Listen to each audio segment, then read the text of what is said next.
Hello and welcome to the Leadership Matters podcast, the podcast for people passionate about leadership and organisational performance, offering up insight and inspiration from peers who have great experience to share from developing leaders in some of the world's leading organisations.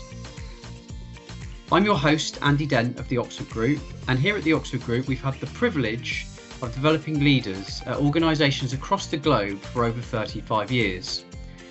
We fundamentally believe that leadership matters. As leaders, what we choose to focus on and how we show up on a day-to-day basis really does shape organisations and the people experience. So if you're interested in learning more about leadership development, then this is definitely the podcast for you. We'd love you to subscribe or hit like today to fuel us on the journey to more episodes. So without further ado, let's dive into today's episode.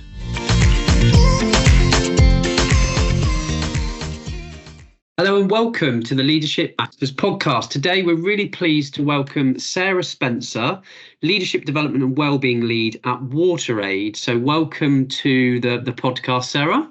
Thank you. Really happy to be here. Yeah, happy to have you. Looking forward to getting into discussion. We always have great discussions, so I'm sure this one will be no different. Just to build context, I suppose, we've worked and partnered with WaterAid at the Oxford Group for many, many years on management development and coaching, which I know that you've been passionately overseeing. And also the link is some pro bono coaching, and you've helped us out on a number of occasions actually with some great thought leadership. So we're really looking forward to extending the discussion and getting into all things leadership development today. Yeah, great. Yeah. So, first question, where did your passion for leadership development grow from? And maybe if you could weave that in with your kind of career history to date, how you've got to where you've got to. Wow, that's a big question. I feel like I kind of want to go a little bit back beyond the leadership development. So from quite a young age, I feel like I was surrounded with just learning. Generally speaking, my gran was a teacher, so I'd be at school, then I'd be at home, and I also lived with my grandparents when I was sort of under the age of 10. So I was kind of immersed in like teaching and learning at school and at home. So it was sort of just common for me. Like I didn't really know any different than you're always learning. And so when I look back, I think that was a bit of a seed planted. And I think in your formative years. And so then as I went through, it wasn't particularly conscious, but I think learning was always there. Even my mum became a special educational needs teacher. So the teaching just kind of stayed. And quite honestly, at some point, I thought I might end up being a teacher. And so I think there was just something always there. And then if I kind of fast forward, if I skip over a bit of a time when I was in like TV and media, I was on like a kids TV show, which I'm not sure. Well, I suppose actually, I was. I was like assistant puppeteer and runner for a kids TV show called The Fimbles.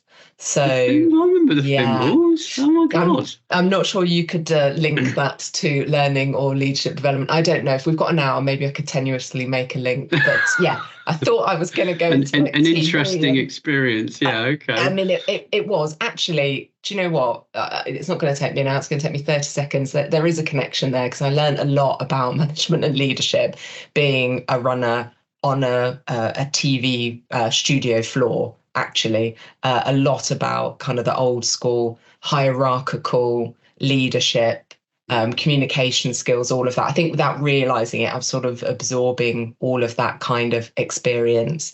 But then I sort of accidentally found myself working within a pharmaceutical service company. And their whole purpose was to support medical representatives through kind of training and assessments. And so that's how I kind of got into learning and development, really. And then since then, I've been in probably 6 or 7 sectors, jumping around the place, doing different types of learning and development or HR roles, which gave me a real I think, interesting and diverse exposure. And through that, again, not consciously, but also gave me great exposure to different styles and different sectors' approaches to, working with humans, I'm going to say broadly. Mm-hmm. And then before I joined WaterAid, I was working at the Body Shop, and I shifted there more specifically into leadership management development. And actually, that was an intentional choice. I think I'd got to the point where I kind of had a couple of avenues I could go in. And at that point, I was starting to notice really the impact that leaders had, and the fact that we're at work, gosh, such a high percentage of our working lives, that there was a real kind of disproportionate impact that leaders and managers were having. And much more recently, now that I've always been passionate about well-being, but much more involved in it in a professional sense, I've increasingly understood and experienced personally, both negatively and positively, the impact that leaders have on our general health and well-being. And so the connection between that and the noticing the power and the impact that leaders have on humans, I just increasingly grew this passion to stay in that space, and how to support leaders and managers to really see that these are humans you're working with, you're talking with, you're leading, and what is the impact that you're having. And so I think the more I get into it, the more I feel like I'm like the passion's growing, and I just see more and more opportunities. So kind of happened by accident. Then somewhere along the line, I was like, oh, hang on, this is actually something that feels really important. And now I feel like fully committed, particularly that leadership and well-being connection. That's just for me, just so important and powerful. Yeah. I tell you what I'm really interested in. Obviously, you're not WaterAid, not for profit charity, and you've worked in other kind of settings in your time. What are some of the unique challenges that you see from a leadership perspective that are specific to your work at WaterAid?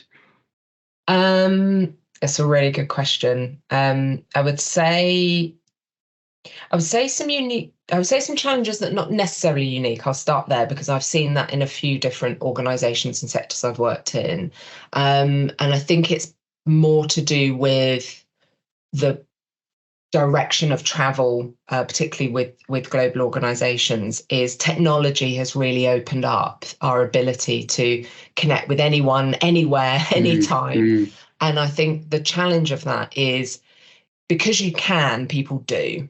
And finding that balance between when you should and when you shouldn't, and keeping a healthy kind of balance, really, life and work, your well-being, your professional development, etc. So I think there's a challenge there, and within that space, and the geographical context makes it really difficult because people are in different time zones. And then you layer in the different, I suppose, cultural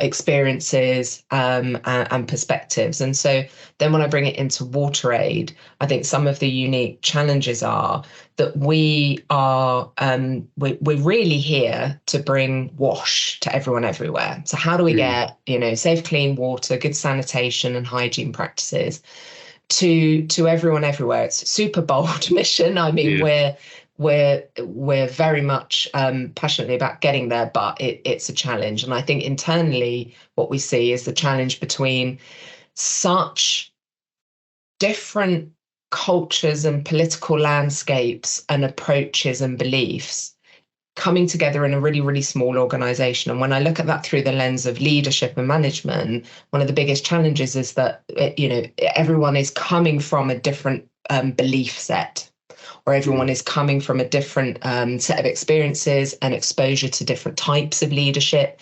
And so how you, I suppose, unite around common values, which we have, and I think are really quite strong, and not things that just sit on a wall for us. Like, we actually try and make efforts to bring them alive every day in the way that we work.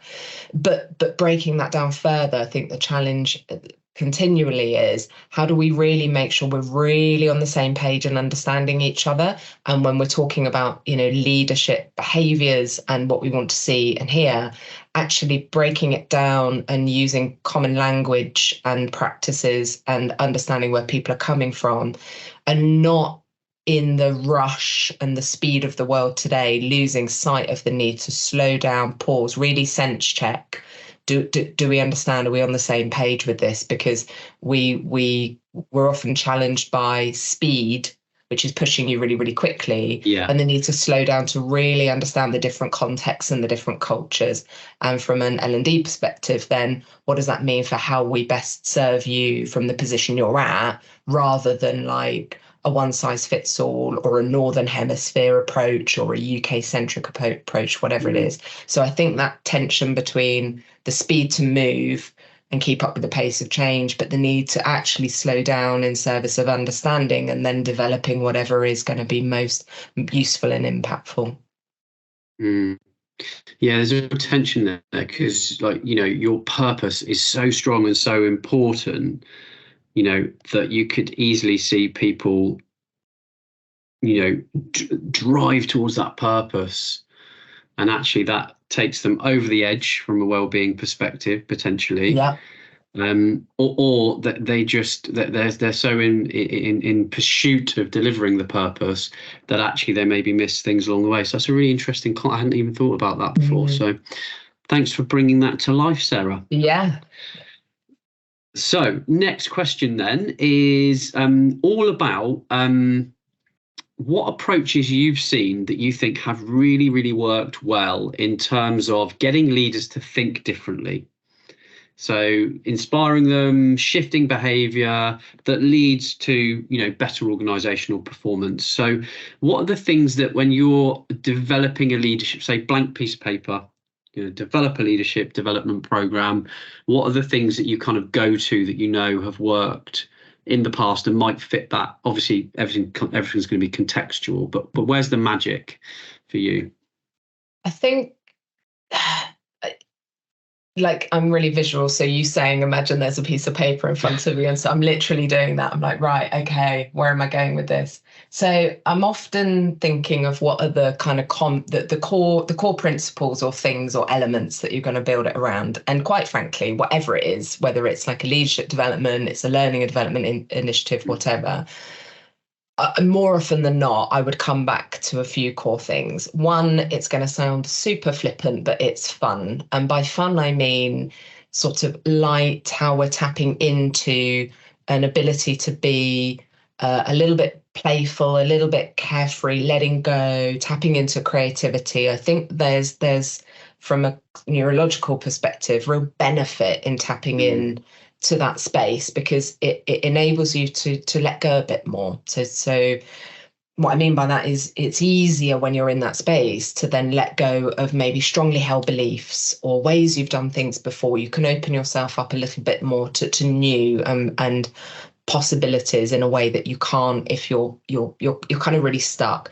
And I think some of the ways that help do that is actually helping people to get into different spaces. So, you know, can we physically change the environment? Can we actually get you sometimes outside, if that's even possible, because of the physiological impact of being outside? But at the very least, you know, getting into a different building, a different space in a building, or even, you know, when we've been working through COVID and people had been, you know, stuck at home or everyone was stuck behind a screen. We had to adapt our leadership development program and make it fully virtual. And so we were restricted. We were using Teams. We had a few technical things at our hands, but we couldn't come together in a room. We couldn't control very much. So we invited people to actually move to a different room in the house, or in the same room, reconfigure the room. It sounds really silly, but actually quite a few people did it. And they were like, wow, I didn't feel like I was sitting down to work. I was looking from a different angle in my room. So there's something about playing with perspectives that I quite enjoy. I like that. Yeah, that's cool.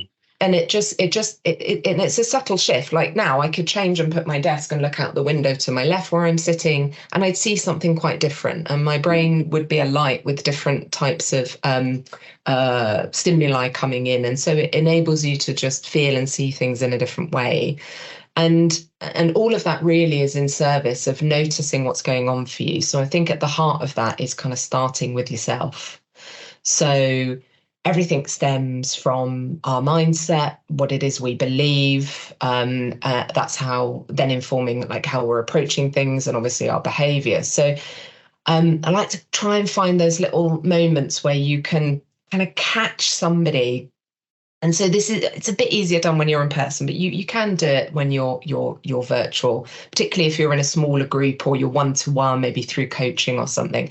And you just notice something and you can just sort of hold a mirror up to them or reflect it back. And for me, it's those tiny little moments that if you're as a coach or a facilitator paying attention, you can pick them up and you can just reflect something very subtle back to that person that they wouldn't notice themselves.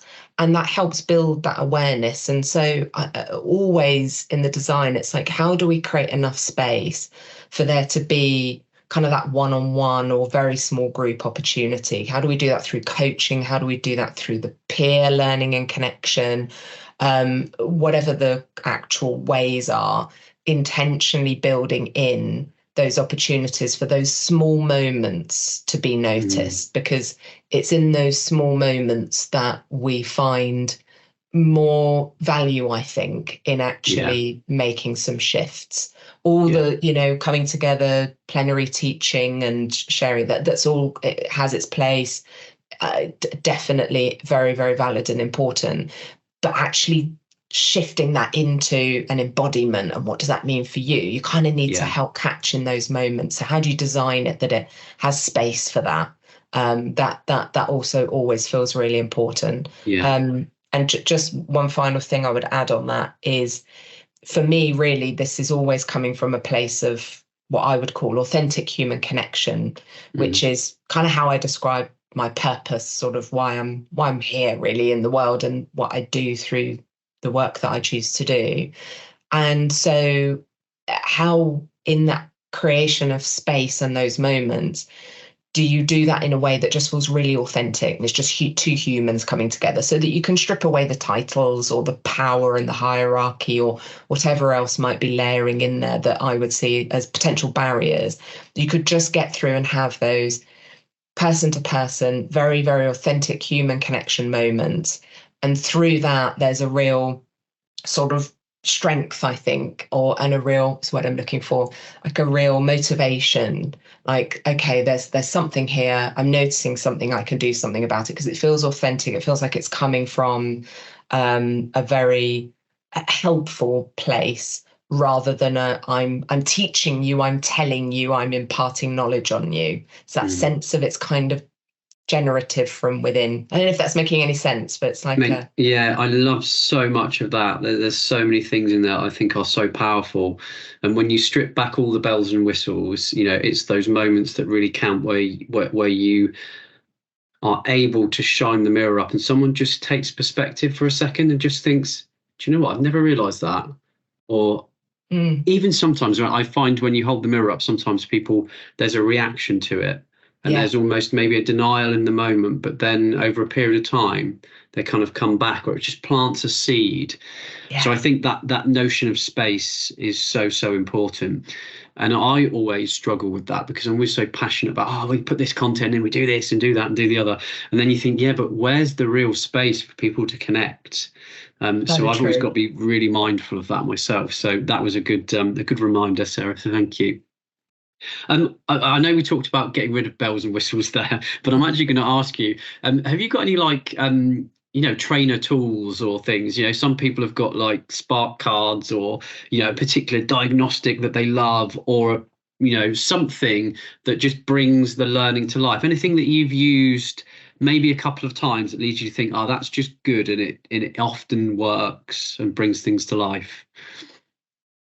Gosh, do you know, until probably, I don't know, a year ago, I would have been all over that question in terms of, right, well, there's this thing and there's this tool and da da da da da. And I could list you several of them that I've used, and I will share a couple. But again, I really don't want to sound flippant, but increasingly I'm like, the best thing I bring is a real true open will level listening. Nice. That's the best tool. That is the best tool anyone ever brings for me in my life, personally or at work. It's the best tool I have proved time and time again I can bring when I'm coaching someone or when I'm facilitating a session. And I'm not talking about the listening that we tend to do most days when we're busy, you know, the listening, but I'm like, yeah, okay, but I'm still looking at my laptop and I'm like doing something else. And it's not even the level above that, which is like the listening where I'm listening to respond to you and I'm waiting to say my next thing. It's really letting go, which is incredibly difficult, actually, you know, as a coach and facilitator, to truly let go of that internal noise that's going on in your head about how you should help this person, what you should say, what are they saying? Well, you need to come back with something. To really let that go and be able to just lean into that person, you know, I suppose empathetically be in their shoes and to just really immerse yourself in their position in order to do what I said earlier, like you'll be able to hold the mirror up much more effectively. So I think, you know, I suppose it is a tool actually, because you can develop, you know, greater listening skills. So that just foundationally, and I would say that's just in life as well, is probably the biggest most useful tool in my kit bag. And it's for free.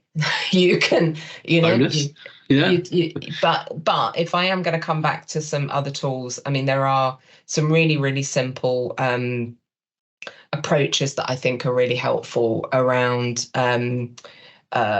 just, again, they're all free, but things around just pausing to breathe, to kind of relax your nervous system, particularly in a learning environment, because people are coming with different learning styles, people are coming with different expectations or challenges. So I think some really simple things around actually just breathing, pausing, grounding yourself, you know, a bit of mindfulness before you're stepping into whatever you're doing.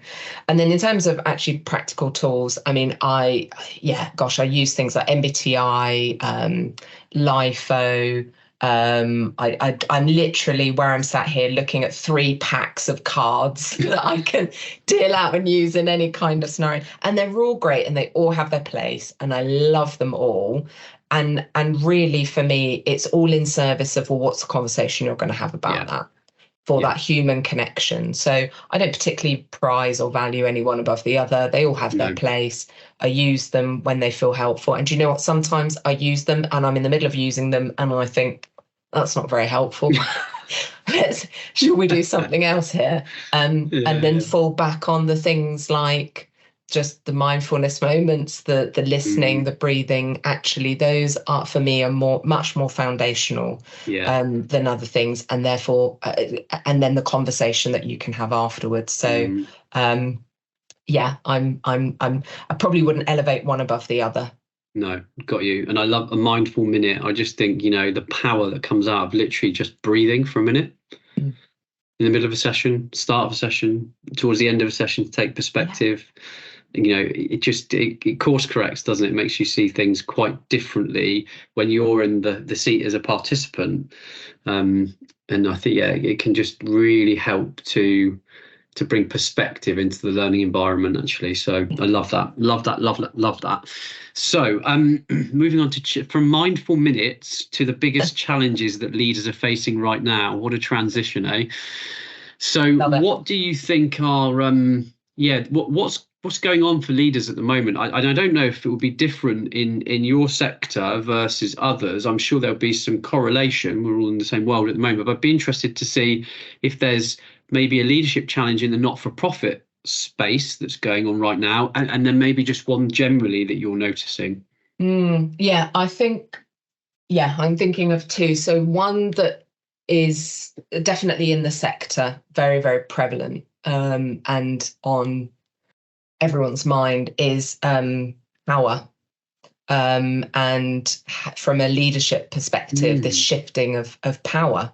And I mean that on different levels, you know, the hierarchical power, the geographical, cultural power, the northern versus southern hemisphere power, and how we're shifting power from unhelpful places to more positive places. And so if we look at that in a bit more detail in the context of the work that we do at WaterAid, how are we really shifting and devolving power to the teams who are working in the communities and with the partners in the towns and the countries where actually wash is needed the most, and really shifting there's systems and structures and processes that are shifting behind it, but from a leadership lens, how are we, I suppose, letting go of some of our power and helping leaders who perhaps have traditionally had more power to let that go in service of the greater good and the mission. And I think that's very difficult because you're tapping into lots of things that humans might hold quite tightly around their own power, and it's difficult to dismantle structures and systems and imagine new. So it's a process, and definitely one that is a challenge across the sector at large. I think another one that I'm not sure is unique to WaterAid or the sector, but is probably experienced more globally and broadly, is something I mentioned earlier, is this speed of change.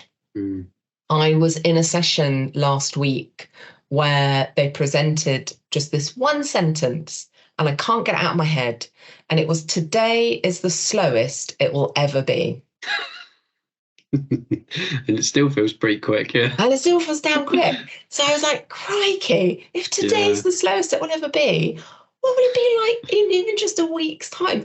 So then that got me thinking, and we were in a session, I was talking with other people, and what came from that was really what I think is confronting leaders at the moment is, well, if that is true, and you map against that the evolution of AI is going at such a pace. I mean, if I think 6 months ago, me personally, I couldn't have told you what ChatGPT was, but today it's in loads of conversations. The evolution of that from a leader's perspective, for me personally, I think, is how do we harness what is helpful? And whilst we're doing that, how do we not lose sight and even more proactively grow our empathy, our emotional intelligence, and our human-centered focus? So EI over AI for me. And from a leadership perspective, that means as we go forward and we do use and adopt AI a lot more, actually what's not going to go away and is probably going to be required even more is that really careful attention on the human side of connection and communication and leadership. And so the emotional intelligence and the ability to build that empathy, grow your self-awareness, regulate, have fantastic connection, I just think is going to increase in need, and striking that balance. So I suppose there's a few things in there. It's, the challenge of ever building your resilience and agility to cope with the fact that today is the slowest it's ever going to be. And then how are you going to evolve and proactively, intentionally prioritize the development of emotional intelligence in yourself and others as we work alongside a world that is moving more quickly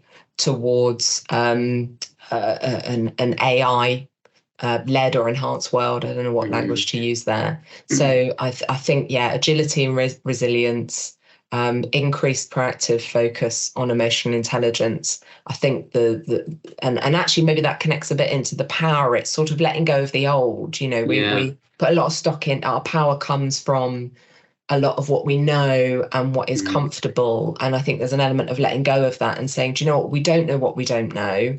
If things are moving at the rate that they are, then we can't rely on what worked yesterday. And so we're going to need to develop these skills in order to equip ourselves for that, agility that we will need. And actually, I see that just exponentially increasing. I really do. That's really hit me, that sentence, "Today is the slowest it will ever be." That's right. Really, really simple, really powerful. It really makes you take a big step back. So thanks for sharing. I've written it down, underlined it, and I'll make sure I keep pondering upon that. And I think the interesting thing you share there about that whole link, that kind of the differentiator between AI and humans is EQ or EI, Yeah. the emotional intelligence piece. We've just done a big piece of work on that. Actually, I should share it with you, which is not a plug for our work, but we've done a lot of thinking around that and how organizations can go about focusing on those things and why it's so important. The rise of algorithms, and we've talked about a lot of commonality to what you've just shared. So I'll make sure I ping that over to you. Yeah, Anyway, that'd be really interesting. So we're going to be stranded on a desert island. I say we, you are actually going to be stranded on a desert island for the purpose of this question. And you're allowed to take 3 leadership books with you, Sarah. And this is my favourite question of the whole podcast, because I get like a whole new reading list here. So what would be your 3? Wow, this is hard. I'm looking at a pile of books. I've got a pile of books by my bed. I've got books on my list that I haven't even bought yet that I want to read. This is a challenge. So, okay. The book that I have read about 3 times most recently, and I've been using it a lot with some senior leaders, is Amy Edmondson's The Fearless Organisation. So she is focused on psychological safety and what that really is, because there is a lot of, I think, misunderstanding about what psychological safety is. It's really not about being nice. It's about being kind, and that includes, feedback and having those difficult, challenging conversations, and being able to fail and learn from it. And so it's just, I love it. I think the principles in it, the way it's written, the way she brings it to life. I just think if you want to learn more about psychological safety, if you want to dispel the myths about what it is and isn't, and if you want to use it as a tool also, because I'm also using it as a really helpful tool to build out sessions and discussions at work. So I really, really advocate that book. That's definitely in my book bag. So my next one would be from Brené Brown. I love all her books, but I've gone with Dare to Lead. Nice. But yeah, quite frankly, I would take any of them with me onto a desert island. But I've gone with that one from a leadership perspective. She talks a lot about vulnerability, and I just feel very, very passionately that for the authentic human connection that I strive for, that actually vulnerability is at the heart of that. And so how do we not see that as weakness, and how do we harness that in order to have that courage and to be able to have those difficult conversations? So yeah, that's definitely my second choice.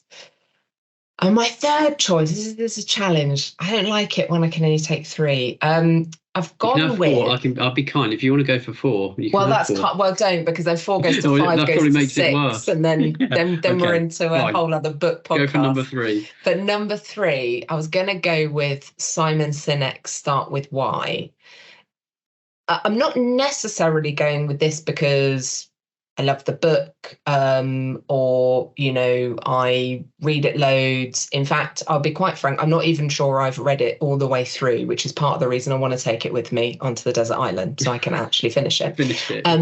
But the reason I've put it in there is because I just feel so passionately about understanding what our purpose is, not our purpose in our jobs, not our purpose for an organization, but our personal purpose in life.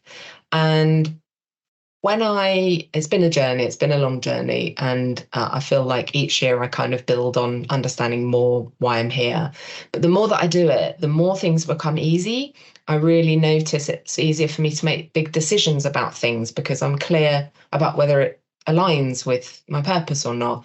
And so I just love his work on helping people to get really clear on that. And so having had that kind of firsthand experience, and when I'm working with leaders on their purpose, I really see the magic happen when they start hitting on it. And for many, many people, I will hear them say, no one's ever asked me that. I've never thought about that. And so I'm whacking that in just in case I meet anyone on this desert island, and then I can chat to them about their purpose. No, it's such a powerful exercise. As you know, we use it. Conversation 2 within 5 conversations are all about growing mutual expectation, and that very much is about anchoring back and understanding those people around you's why, and them understanding your why, and then how everything links together. Because it greases the wheels, doesn't it? It just makes everything easier, and you can align things. You just get that depth of understanding. So love So that. true. Fabulous. Okay, so shifting on, we're off the desert island now, so we've got access to the internet and Wi-Fi and what have you. What do you think every leader should listen or watch? Podcast, YouTube video, whatever. What's your thoughts? Well, before I say what it is, I'm choosing this one for 3 reasons. One, because I've already mentioned this person, so it feels congruent to keep with her. 2, it's super quick. And in a fast-paced world, I thought, well, everyone's got the time to watch this. And 3, it connects with the emotional intelligence. So it's a very short video. You can find it on YouTube, and it's Brené Brown talking about empathy. And it's just a beautiful little kind of cartoon image. And it just, while she's speaking, it's overlaid, and it just brings to life what empathy looks like and what it doesn't look like in such a quick, easy, simple way.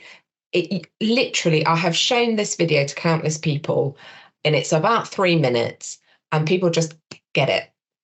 Or you could stand there and chat about empathy for 30 minutes, an hour, and people are like, well, is there different to sympathy? Oh, I don't know. I'm not quite sure. So that would be my recommendation. Is it the clip where someone's in a hole and there's a ladder? It's exactly that. Yeah, there's like a bear in the hole. Yeah. I can't remember the animal that reached down, and the bear's like in real distress and trauma, and the antelope or whatever's like, oh well, don't worry, do you want a sandwich? Oh well, don't worry, got another kid. Oh well, don't worry. And it's just really highlighting what we all do, and is quite ingrained and conditioned as we grow up. And just, again, it's holding the mirror on going, those things that you think are helpful actually aren't very empathetic. Yeah. No, with you. I love that. Love that. Great clip. Excellent. Okay. So shifting to you, and obviously you're doing all this stuff to help people find their own purpose and to lead with authenticity and vulnerability. What keeps you motivated and inspired on a personal level? It could be a meditate, whatever. What keeps you renewed and energetic to keep going? Well, actually, it's exactly what you said, because I'm quite extrovert. I get a lot of energy from other people, and I notice that I get even more energy when I'm around people who are really like growing and evolving, who are like really intentionally kind of doing the work and want to learn and want to shift. And so when I'm with those people, even virtually, I mean, it's never quite the same. You haven't quite got the same physiological response, but it's still good.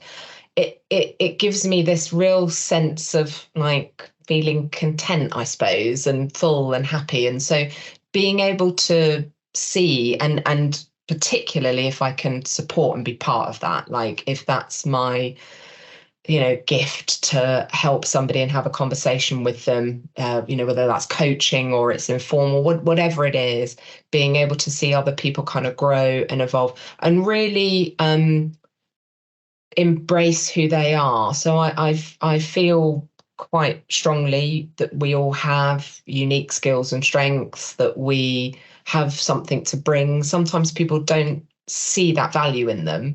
And so when they do, that honestly, it's like a spark, and it just fills me up. And I mean this generally, like for them as a human. I don't just mean for them at work, but actually they're real kind of growing in themselves as a human.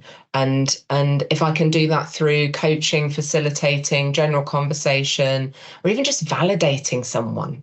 Crikey, sometimes all we need to do is just validate how somebody is feeling.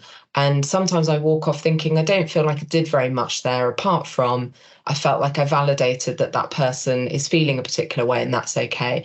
And actually then I feel pretty motivated if I can see that and feel that. And so, yeah, and then in terms of like actually just motivating to restock me, apart from the times when I'm absolutely exhausted, then quite frankly, all I want is a sofa and a box set on Netflix.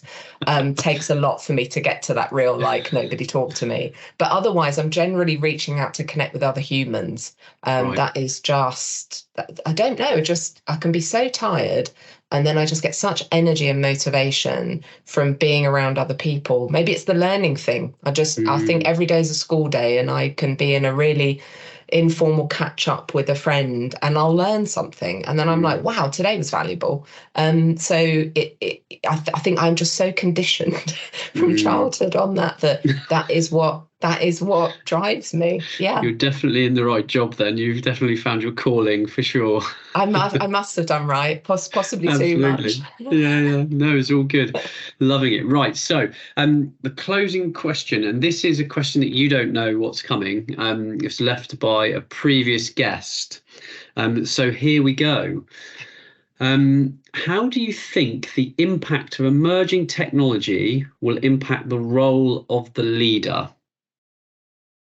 We kind of done a little bit of this earlier, but just Yeah, there we go. Well, I mean, if we go more broadly into technology, I mean, actually I was even having a conversation last week at work about how can we really effectively use technology to actually streamline and automate in a way that frees up leaders to focus much more on the strategic thinking, the people focused leadership that I was talking about, creating that space to be proactive, to like be scanning the environment externally, because I think leaders can get stuck in the day to day and the grind and the busyness, and then you're being a hamster on a wheel. You're not being a meerkat looking up and seeing what's coming and what's out there. So I think harnessing the technology for automation, for streamlining, data analytics, for things that you can free up human capacity.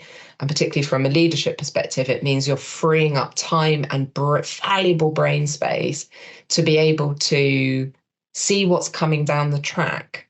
I talked earlier about those moments, actually leaders then being able to have those little magic moments with their teams themselves, noticing, reflecting back. Can't do that in the busyness. So I think there is an ability to harness technology to create more time and space for leaders to do more of that. And then, we were able to focus much more in that, what do the people need to flourish and thrive, and to ensure that we're using the technology in the right way. And that's where I'd love to see leaders going, and how technology can be used to help free up that time and space. That would be really valuable. There's another, as you were talking there, I was just sensing that, and you used the word a few times, that the space theme is there again, isn't space to truly connect. Space is so important. Again, I think this is, and again, it will vary culturally and conditioning wise, but for many people I talk to, there is this conditioning of busyness, and to demonstrate that I'm a good leader, or I'm just a good employee, I need to always be churning out product, and I need to be moving at a pace.